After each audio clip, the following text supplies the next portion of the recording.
मैं प्रस्ताव करता हूं कि यह सवाल राज्य सरकार से अविस्ताव करती है कि वह राज्य में सफाई कर्मी को कुशल मजदूर की तरह इनको भी मजदूर दिलावे। माननीय मंत्री नगर विकास। सभापति महोदय, उल्लेखनीय है कि श्रम संसाधन विभाग द्वारा निर्गत अधिसूचना के आलोक में एजेंसियों द्वारा सफाई कर्मी को न्यूनतम मजदूरी का भुगतान किया जाना अनिवार्य है।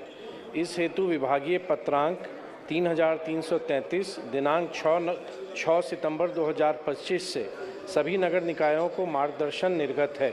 अतः माननीय सदस्य से आग्रह है कि अपना संकल्प वापस ले लें। महोदय, मैं ये कहाँ कह रहा हूँ कि उनको नहीं मिल रहा है पैसा। मेरा ये कहना है कि उनको अभी अकुशल मजदूर की भांति मिलता है, जबकि सफाई कर्मी से ज़्यादा कुशल कोई भी मजदूर नहीं हो सकता है।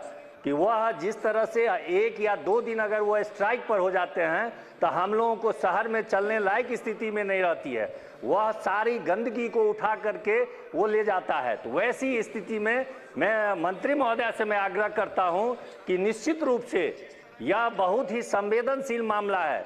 जो व्यक्ति उतनी गंदगी को उठाता है, सारा के सारा जो हम लोगों की जो फेंक देते हैं हम लोग, उसको उठाता है, और उसको अगर हम कुशल श्रेणी में नहीं, सवेरे सवेरे अभी सरकार का जो नियम हुआ है, सीटी बजा करके कितना ढंग से वो सफाई करता है और डोर टू डोर ले जा करके सफाई लेता है।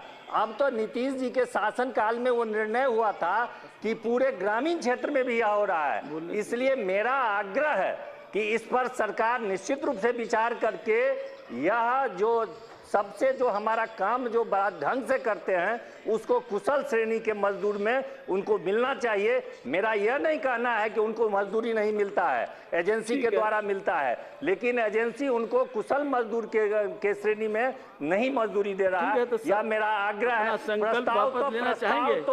प्रस्ताव तो हम लोग सरकारी खेमा में हम लोग तो वैसे वापस करेंगे, लेकिन आप भी हमारे इस मुद्दे से निश्चित रूप से संवेदनशील होंगे। इसलिए मेरा आपसे भी आग्रह है कि आप मंत्री जी से आग्रह कर लें कि इस पर विचार करें।